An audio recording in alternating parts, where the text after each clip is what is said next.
Alright, cool. What's going on? Welcome to another episode of the Buford Zone podcast. It's your boy Vaughn here.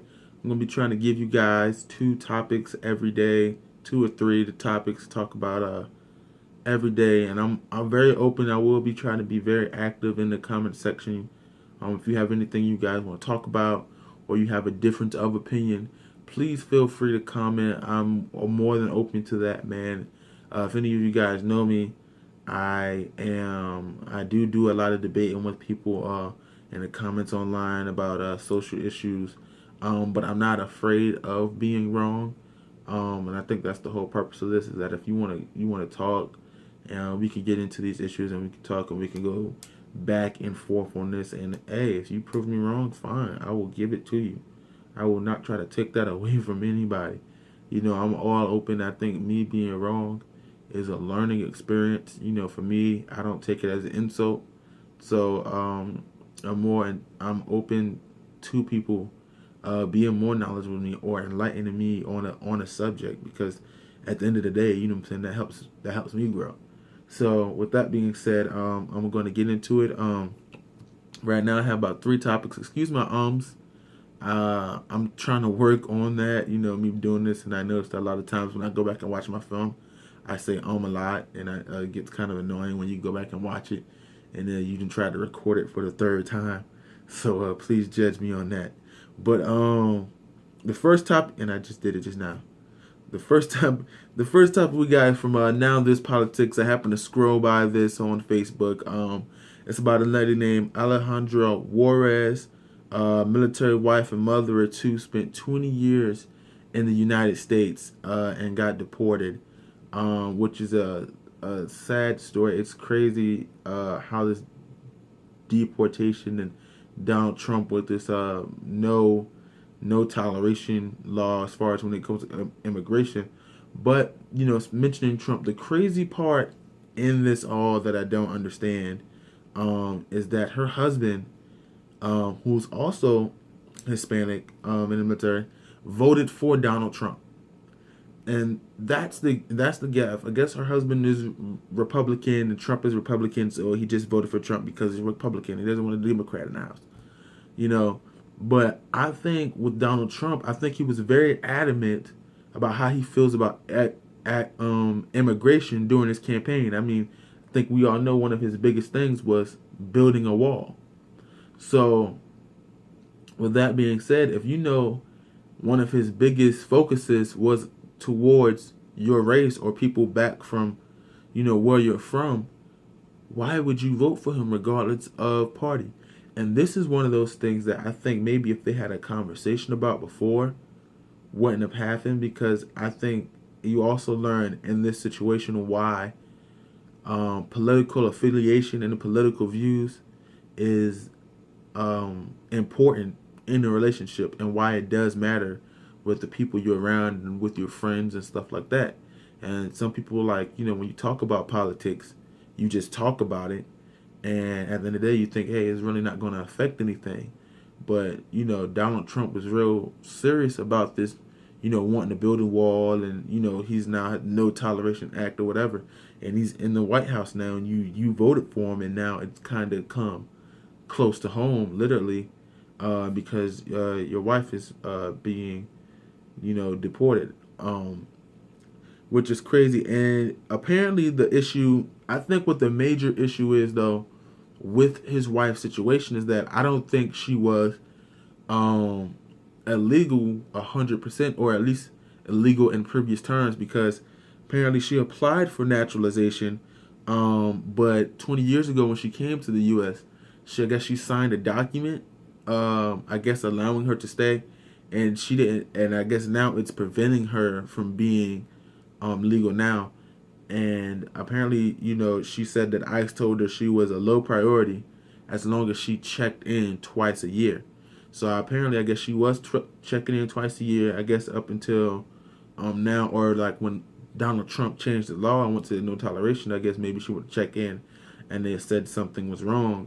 They didn't really get into details. It was a short video. I tried to get everything I could from that video, and maybe in the comment section, and trying to look it up. They didn't really get into specifics. I know her biggest supporter was Representative Darren Soto, and his point was that we've had a long history in our nation from the Revolutionary War to World War II, where thousands of immigrants fought for our country and got their citizenship. This is nothing new. And in a sense, I do feel him on that. And I feel him on that as if they came here together as a couple and made their life here as a couple, and he joined the military. That would be it. Now, if she met him separately, maybe his family was already here legally, and then he joined and then she happened to meet him and get married. I don't think that it would apply. It would apply there to me. But either way, this man has fought for our country. He's fought for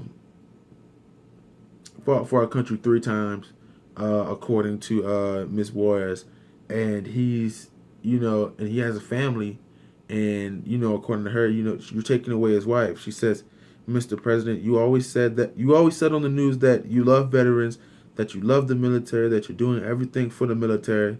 My husband is a veteran. He fought for this country 3 times. You're not just punishing me, you're punishing my husband. Ultimately, you're taking away his wife." And I agree on that. I do. But I think the focus really should be on what is going on with your situation. What is your legal paperwork? I think what her biggest push is, and what their biggest push is that my husband is in the military, so I should be able to stay. And I think that, let's say your husband didn't go into the military and you were still here, then what? I think that should be more of an important focus on that. I think that should be, if that's your selling point, that's fine. But I think you should focus on, hey, where does my paperwork go wrong? What didn't do, what I didn't happen, what can I do to come back, whatever. But apparently she did apply more than once. I guess they kind of put her on hold, and then like I said, they also said she was a low priority as long as she checked in twice a year. So apparently she was doing everything on her end, and that is where I have a problem with the administration, because if in the previous administration she was okay and it was fine for her to be here, she was doing everything she needed to do, then it should be okay. If you make that new law, it should affect all the new people trying to come in or recent. But someone who's been here for 20 years and has been doing what they're supposed to be doing, I don't think that they should have to go anywhere. I think she should be able to live here with her husband and her 2 kids and enjoy her life here in the States, because she didn't do anything. And she's been doing what she's supposed to do and been checking in 2 times a year because that's what y'all told her to do. So the deportation, I mean, it's a crazy thing, because in a way, like I said, we're all fussing about, immigrants and borders and stuff. Everybody has their own opinions, but then we're all immigrants because, I'm technically, African American. I'm supposed to be in Africa. White people mainly were British. Y'all came here, the Boston Tea Party. I mean, we colonized. The Indians were here. Mexico apparently went in throughout history was spread out into Texas and Arizona. All that was part of Mexico. So in reality, we're all immigrants. So I think a lot of people is thinking, their problem, they want open borders, which I think that would have to come into an agreement maybe with Mexico for open borders. But I think some people, you still everybody has to be documented, and I think that's the thing that they try to get into. I guess for managing money, tax dollars, and stuff like that. And I think that's another thing. I think the borders might be a little bit open if we use the same currency. That might be a trigger that I didn't think of, is that because of the dollar changes, and that's something small that we might not think of, but to the government that might matter. But I don't understand. I mean, and people might be offended by this, but I wouldn't go and try to stay somewhere I know I have to register to be.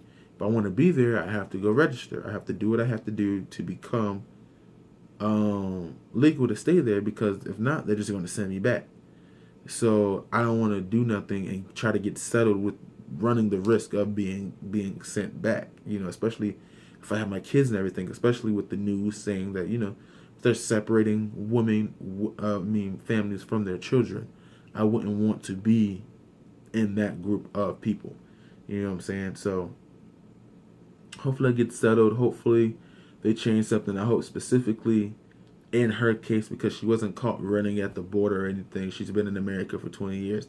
I hope something gets worked out to where they do allow her to come back, because her family is in the military, and her husband is in the military, and I hope for all their sake that he's legal too, because I saw a documentary a while back, and I can't remember where I got it. Where I saw this documentary a while back, and there's about a couple of Spanish people, Hispanic guys who fought in the military, was in the military, and they let them serve, but they messed around and got arrested and got deported, and because I guess they were undocumented. And my problem with that is I'm trying to figure out, how does somebody, with all the checks you have to go through to get into the military, how does someone undocumented get into the military? You let them serve for 4 years. You pay them for 4 years at the minimum, and then all of a sudden they go to jail, and it's like, oh, you're undocumented. You're getting deported. Like, I don't. That doesn't make sense. I think there's a gap in there. You know what I'm saying? That they probably use people or whatever like that.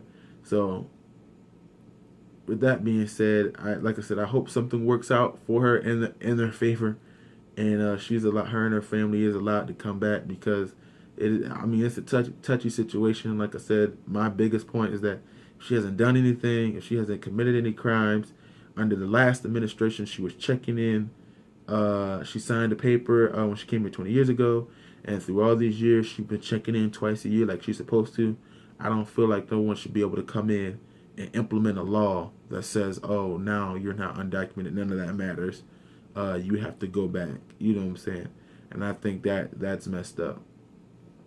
You know what I'm saying? So I'm going to take a quick break, and we're going to be right back. All right, moving on. The Beautiful Tone podcast. Today we have continued. Edit that out. That was horrible. Moving on. LeBron James opened his I Promise school in Akron, Ohio, his hometown, last week. First day of school was July 30th. Horrible.